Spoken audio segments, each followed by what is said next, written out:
Hey, and welcome back to Business Bloopers Laughing Through the Pain. I'm Bethany, your guide through the ups and downs of entrepreneurship, management, and everything in between. Each week, we'll dive into outrageous stories, laughable blunders that will remind us all that while business can be serious, it doesn't all have to be work and no play. Now grab your coffee, settle in, and let's dive into today's episode of Business Bloopers Laughing Through the Pain. Welcome back to Business Bloopers Laughing Through the Pain. Today, my co-host is Joe Pizar. Welcome, Joe. So go ahead and tell a little bit about yourself and we'll kind of dive into some deeper topics. Cool. Well, thanks for having me, Bethany. I really appreciate it. So my name is Joe Pizar. I've been a financial planner for almost 18 years. So I run my own financial planning firm in Washington, Pennsylvania. We mostly work with folks around southwestern Pennsylvania area, but we have clients kind of all over the country now. And it's been a very unique and fun journey. And to say the least, I'm sure. Yeah. So it's funny. I was with some peers a couple weeks ago, and we were at like a group of all of us, financial dorks. And I was like, we're the old guys now. And he's like, we are definitely over the hill. So, but it's good. And it's been an interesting ride to help different businesses like yours and different, business owners, but also grow my own along, with them. So it's been cool. So. Well, and that's what's neat about this journey too, is you've been with me since I've pretty much started. So I call you my personal financial advisor, along with, my business, because you have just helped me tremendously get to where I am today. And that's a big reason I have, the people on these episodes that I do in the beginning to help show, how I kind of shaped my business to where I am today. So you've been a major role in that. So we actually were just talking. I think we've known each other for about 6 years. Oh, no, longer than 6 years. Probably about 7.5 or 8 years now. So Joe and I met at D&M Painting when I was working there, and you were the what's your official financial advisor? Yeah, I help out with like the 401k plan and a couple other things for the company. So we'll go into companies and help them with whatever retirement plan they want to set up, and that's different for small businesses, big businesses, and there's all kind of different nuances to that. But we met through that, and it's been legendary ever since. So Joe's also one that I bounce ideas off of, and every crazy business idea I've come to you and been like, okay, let's talk. Is this a good financial decision, a bad financial decision? What are your thoughts? And Joe's actually one that's never been like, no, don't ever do that. Kind of like I was talking about my dad in a previous episode, but hey, let's kind of talk through some of the risks and the pros and cons. But I'll never forget, one of the funniest stories I have is when we had our open house and you came in and I took you all through the building and you were like, you know what, you could put this in here. This would be a great business model. Or like every floor, this up here, this would be great. You could put a key code here. Remember we were talking about having a cigar lounge upstairs and you could put a key code in here. You could put lockers, you just had some great ideas. We were going every floor, and in the basement, we're very lucky. The basement's full and finished. So Joe was talking about, you could put this down here. And, so he's always feeding my wonderful business ideas and my craziness, I say. But so that's a funny story. I'll never forget that. Well, it's fun being an advisor to people in small towns like we have here in Waynesburg and Washington and all over Pennsylvania in particular, because we're reinventing these towns every day, and you get to see how people reinvent these spaces and make great use of them for Absolutely. The communities, because it's like, well, we never had that before. That worked out really well for them. So it's cool to be able to take ideas from different folks or different things that I've seen and apply them to different, situations. So I appreciate you listening to me though, because I do have some, on Arrested Development, he's like, I'm an ideas man, Michael. Like I have lots and lots and lots of ideas. So it's the ones we want to implement or the ones we want to try to whittle down to. But you've done a great job with this. We're all thank really you. I appreciate that. And my husband always says, I actually was just talking to him about this last night and how I have all these ideas, but I want them to happen right now. So that's something I've had to learn over business is, when we first moved into here, we have a storefront that we sell, apparel here with school apparel. And I jumped right in. When I came in, my dad's like, you want to watch because you don't want to have too much inventory on hand. It will, cost you in the long run. You don't want to be stuck with all of that. What did I do? I talked about in a previous episode how my dad and I butt heads because I'm very strong-willed. And unfortunately, sometimes I have to learn myself and my own fruition. So, no, but I forgot where I was even going with that. Well, but I think that's part of growing any business Mm-hmm. is having those learnable moments. And one of the key things I've seen with successful business owners is that they're teachable, whether it's they're learning from their own mistakes, learning from peers, reading themselves, whatever way they can gain their knowledge. And I appreciate what you're doing, trying to have open talks about what your business journey's been, because you're going to help somebody else down the line, and people that pay it forward are the good ones. So I Absolutely. And seriously appreciate it. well, thank you. I appreciate you saying that. And I am very big on not wanting to feel alone. So, we've all had to laugh through the pain and several times, as we've touched upon. But, there's those struggles. And with my case in particular, embroidery is not very saturated. So, especially around here. And I should say that a lot of people are willing to talk about. So when you have that industry that it's not very saturated, I've learned everything on my own. So it's very lonely. It's not like I went to college for a business degree, but I didn't come out with embroidery in mind. Mm-hmm. So that was kind of something I stumbled into. So it can. So I want other people to have that avenue, be able to be like, oh, I went through that, gosh, I'm going through that now. Yeah. And I'll never forget one thing you said to me when COVID happened was, this will be one of the biggest financial crises you'll ever go through in your lifetime. So if you can make it out of this, you've made it. And they say the first 5 years in business are your hardest. And thankfully we've cusped that. We're at 6.5. So, which is mind-boggling to even say. Well, when you look at the numbers about businesses and the fail rate and all that, and you hear all these stories like, oh, 60% of businesses are gone within a couple of years. Absolutely. And we in the financial industry, right, we have our own set of statistics like, well, if you make it past year 5, year 10, year whatever, I'm going up to 20 now. I'm like, I think I made it, but but it's taking into consideration like, well, these things that happen outside of us, whether it's like my inventory prices are going to spike because of this thing that has nothing to do with me. Right. And being able to roll with those punches, it really does thicken your business skin and allow you to be more flexible as a business owner. Because as you've learned, as many of us have learned that are in business, like that is the key determining thing, is being flexible and thinking outside the box, because nobody is going to help your small business succeed, right? Like 100%. it's all on you and figuring out how to be flexible.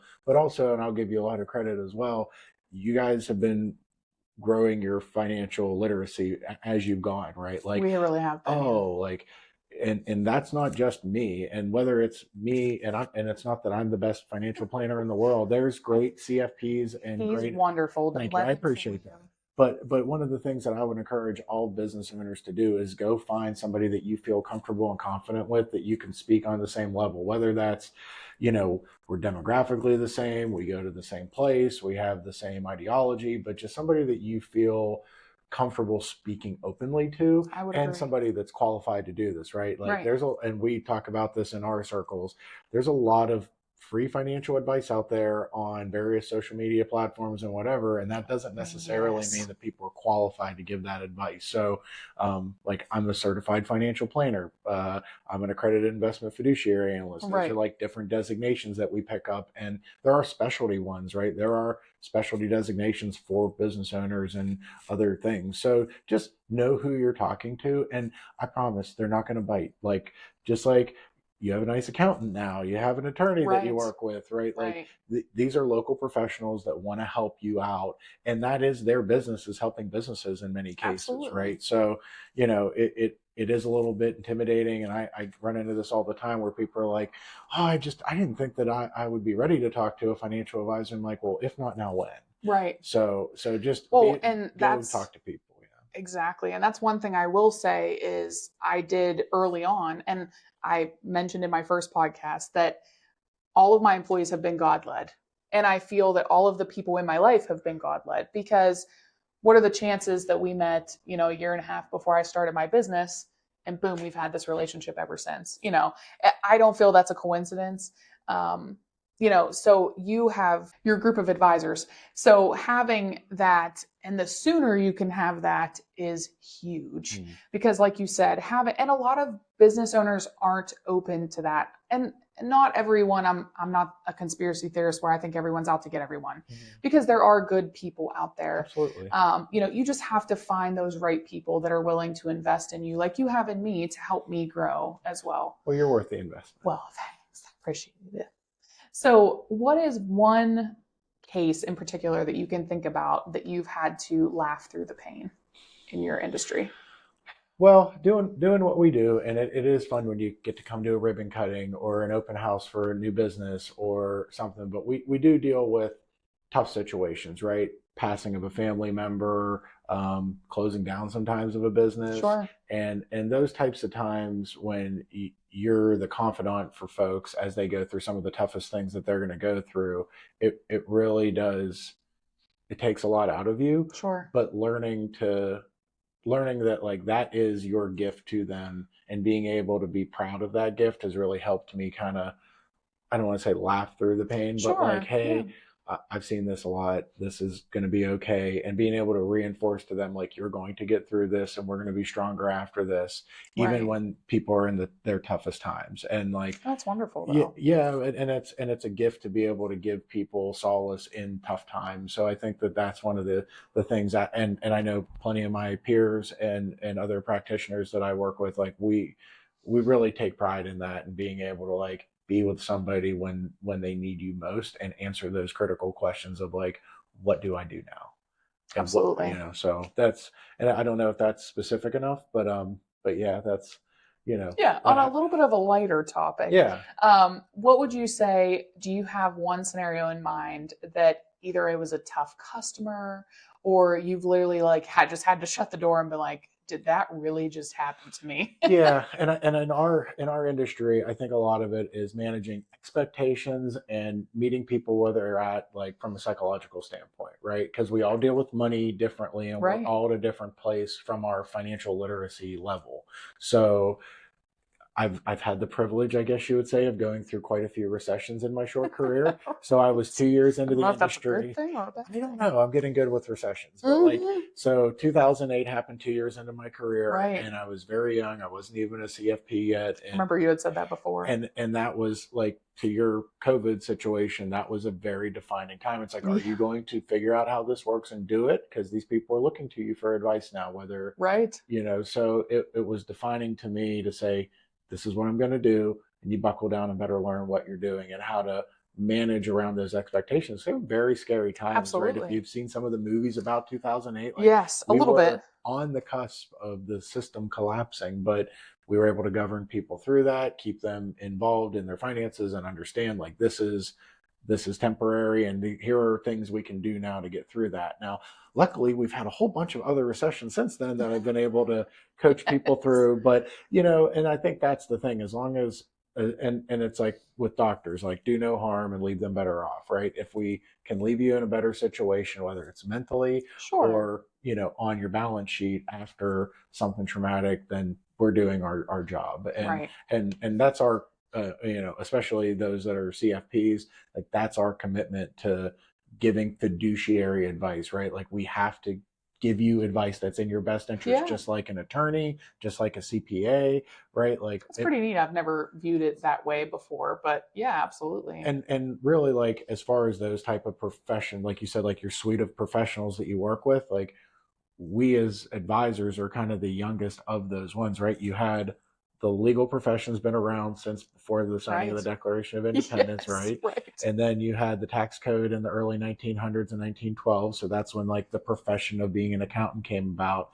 And really, being a financial planner, as we see it in the modern parlance, is a pretty new thing. Like, It's true. we didn't have a RISA law until 1975, but since 1975, we've been able to accumulate more assets in working class balance sheets than ever before in American history. Like, this will be the biggest transfer of wealth in the next 30 years, like $30 trillion, I think. Right. Don't quote me on that, but there's Yes. like a lot of assets going to be transferring Yes. because people have been saving their butts off since 1975 when globalization took hold and we had pensions kind of go away and give way to 401ks and all that. But it's empowering though. Like we have more wealth in America than what we really know about, and it's cool. Which we need more people like you Oh, thank you. in those positions. That's kind of you to say. And this is where I a little bit start to glaze over because I am not a financial person by any means. My mom and I battled through my accounting class in college. I passed with a C. You made it. I made it. C's get degrees. So C's get degrees. But I have definitely had to. Finances do not come easy to me, so I have had to learn, and it put me in the trenches during COVID. I mean, we racked up a lot of credit card debt, just being totally transparent. Yeah. To where as did many other small businesses, right? Yes. If you let the business go, it's not there after the tough things. Sorry to interrupt. Yes. No, you're fine. So, a lot of people don't see the hardships that we've had to go through, the trenches that we've had to dig, or, and we're still not there, but we're, slowly climbing up this mountain. Yeah. Again, I mentioned before that we created a clothing line called Battle and Thrive, and it's our everyday life. You go through peaks and valleys, all the time in business, being business owners especially, but in your personal lives too. We're both married. We both own, my residence is here. So I own 2 at one. But, we all have personal lives that we go through. So it's nice to be able to have, you as a financial advisor to be able to call anytime, and be like, hey, which credit card do I pay off now? Or, and those things matter, especially going through, we're refinancing our building at the moment, and going through that refinance process is daunting. Mm-hmm. It is a long, drawn out process that even my dad has made a comment to where you've learned so much in your 30 years of life, that a lot of even business owners haven't had to go through. But I just say it makes us better business owners going through some of those things. But where I was going with that was you definitely need a Joe in your life, a financial advisor that you can, bounce ideas back and forth. We do it all the time. So, and just always seeking out that suite of confidants, right? Mm-hmm. Because you're probably going to have an accountant. You're probably going to have a lawyer. You're probably going to hopefully have an advisor at some point, right? And like there's an insurance agent, just all those different people that it's a little, I call it like the suite of dorks, but like we're all like some sort of dork, but it's like you kind of need us to set up your business, to pay your taxes, but guide you, right? And if you don't get a good feeling when you talk to somebody, go talk to somebody else, right? There's plenty of professionals out there that are more than willing to sit, have a conversation with you for free, see if it's a match. And if it's not, that's okay. Like, it's okay. Because we don't want to work with people that we don't jive with either. If they're not getting value out of what we're saying, great. Like, let me help you get a referral to somebody that will help you, just like how sometimes your doctor will refer you to another, specialist. So, so I had a tip for you and your followers here. Absolutely. So, I was just finishing a great book called Wealth 3.0, real dorky book about the progression of the financial planning industry and like how it used to be like, your grandpap would take you either to the cigar club or behind the barn and tell the man, here's how, here's how money worked. And then we had the 1975 ERISA, and now it's like we're doing behavioral finance and trying to help people understand how their brain works around money and da-da-da. In that book, they cited this, and I would 100% support it. The Millionaire Next Door is one of the best books ever written about like just general finance. Okay. And it paints a picture of like your average American family and how they become millionaires and what that really means. But the thing about it is, and we do this a lot, it's called anchoring. I'll do great when I get $1 million. I'll do great when I get this. And we anchor on these made up numbers. Somebody says that a lot, and his name rhymes with Eiler Anner, but we're not going to go there. Well, and anchoring is good in some respects, right? Because we have to have goals that we put out for. But what do those goals mean and how do we get to them? That's really where people like us can come in, because I want you to have an anchor. I want you to have a goal set, 100%. But let's make some goals that live in reality and that are actually going to get you what you want. Because what would be terrible is if you get to $1 million, but that's not enough. or you get to whatever Yes. that goal you set in your head is and not enough. And that's Well, really and I'm where going to cut you off real yeah. fast because I was listening to another podcast, and you can chime in on this one too. A lot of companies, and I'm going to piggyback off of them, a lot of companies look at revenue or overall sales for the year, but they don't look at profit, which is a great topic because before, if you would have asked me 3 years ago, hey, what's your profit? What's your profit margin? Yeah. I would have said, I don't know. And a lot of people, even, last year, you look at the overall number of sales, you're like, man, we're killing it. Then you go down and you're like, I have X amount of dollars after, where did this all go? So looking at your expenses, and you can touch upon this yourself, and maybe giving some advice for that, touching on your expenses or paying attention throughout the year, quarterly even. Again, because I'm not a finance person, I never look, I touched my QuickBooks at the end of the year. That was it.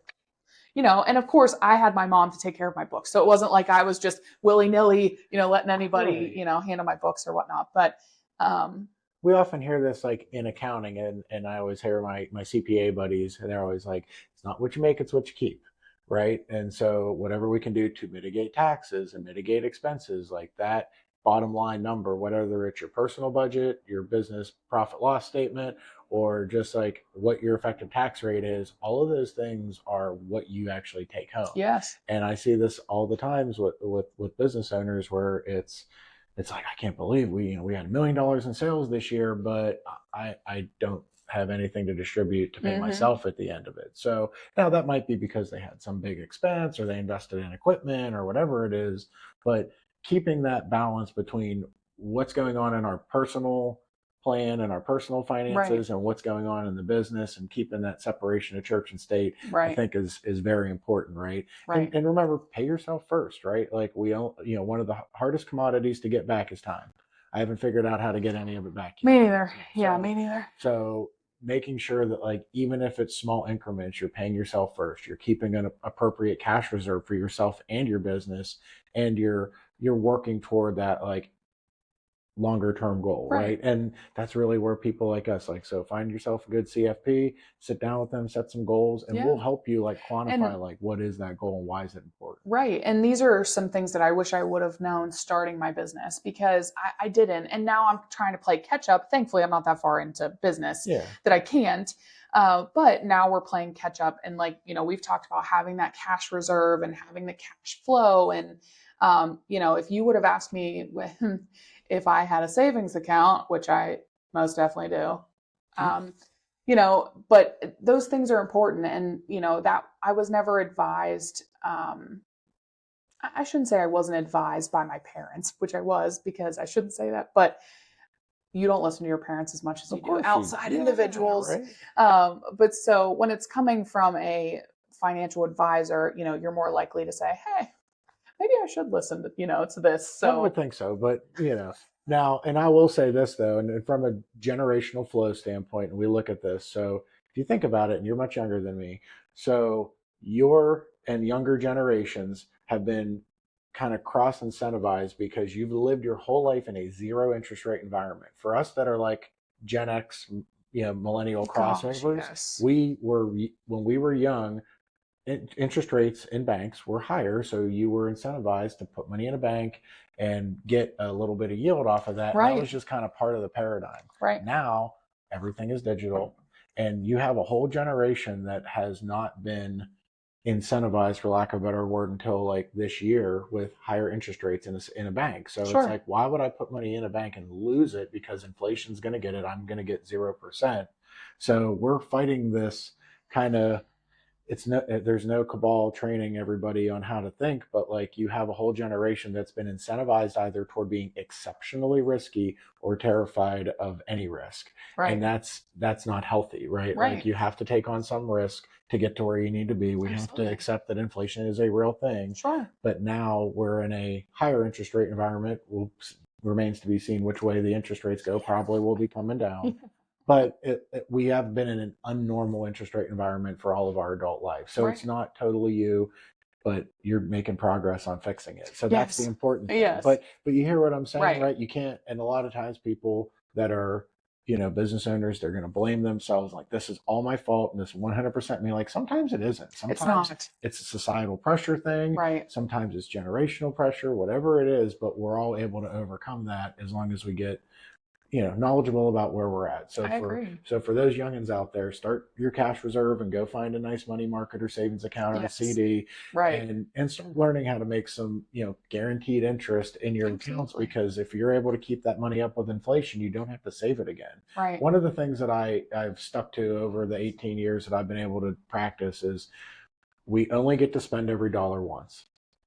It's true. Right? So That's every true. dollar that you get in is a little vote, and you can choose to vote with that dollar however you want. Right. Now, whether that's investing in yourself, in your business, or just saving it, right? But those dollars that we're able to save, we're able to spend them again, Right. in some respect, or have them make another dollar that we can then spend. So That's a good way to look at it. Thanks. I appreciate Absolutely. it. That's great. It only took me 18 years to figure it out. Hey, only 18. We're working with That's this. what they're saying. So I had a boss, and I'm not going to go into names. And if you watch this, I do love you, and you are a wonderful boss. But he was very stingy, in my opinion. And I always thought, like, you've made a great, he was a self-made business owner. I always thought you had great investments, and you have, a lot of money saved in a cash reserve, and we're getting chintzy on toilet repairs. What in the world? But, that's why he has the money that he has, because he watches every single penny and dollar that he spends. It's tough finding the line between frugality and being frivolous, right? And you read The Millionaire Next Door, it goes into this where it's a balancing act every day about living a life, having a lifestyle, and being able to retire, being Absolutely. able to invest in your business, being able to do stuff. And I've seen it the other way, where people are so frugal that they cannot achieve their goals. They are so terrified to retire, even though they Right. have twice as much as they would need. I could tell them every which way but loose. There's no way you're going to spend all that money, assuming that this, and this, you spend this is what inflation is. If we got into a bad recession, if we had higher, double, triple Right. inflation, it's just Playing the worst case scenarios. and it's the balancing act of psychology that we all do with money, where we're balancing living a lifestyle, sometimes being told to us that we need to live, right? Because social media and media It's a influence whole nother us. topic we could go into. Well, and we all Yes. have to make that decision. Like, Right. what is my lifestyle? What's important to me? And if going to Disney World once a year is that important to you, that's fine. But are your goals that also that important to you? Is Sure. achieving your goal that important? Yeah. to What are you? your pros and cons, and what's priority over another? And that's where people like myself can come in and help kind of weather that. And for married couples especially, it's nice to have an extra person in there Absolutely. to say like, well, if you didn't take the vacation every year but you were able to retire, or if you weren't able to retire because you took this large vacation every year, would that detriment your mental health, or Right. how would that make you feel? Sure. And that's really where our conversations have advanced since even I started in the profession, where it was like, okay, here's all the numbers and let me give you the numbers. But like you said, a lot of times people glaze over. Right. Our financial literacy levels are at all-time lows. Yeah. Like, Right. for real, our financial literacy levels have dropped since we became adults. I'm older than you, but like being able to go through and explain and help people like really understand the feelings behind money is really where we're heading as a profession. Right. And there's a lot of great practitioners and great people out there trying to help us move the ball and move the needle. Well, and I'm sure a lot of your profession, like you said, is education. Educating these individuals on their finances. Well, we are out of time, but I would love to bring you on another podcast. Thanks, We could Bethany. definitely dive more into finances. Yeah, So this was so fun. Thank you yes, for this having was me, and I great. appreciate what you're doing. And Thank you. Yeah, congratulations. on your Thank you. success. This Thank was you. I great. appreciate that. All right, guys, we'll see you next time. And that wraps up another great episode of Business Bloopers, Laughing Through the Pain. We hope you had a good laugh and maybe even found some inspiration in the stories we shared today. If you enjoyed today's episode, don't forget to subscribe and leave us a review. We love hearing your feedback and any bloopers that you'd like to share. Join us next time for more laughs, lessons, and maybe a few more of our own business blunders. Until then, keep smiling, keep learning, and remember, in the world of business, it's okay to laugh at yourself. Thanks for listening.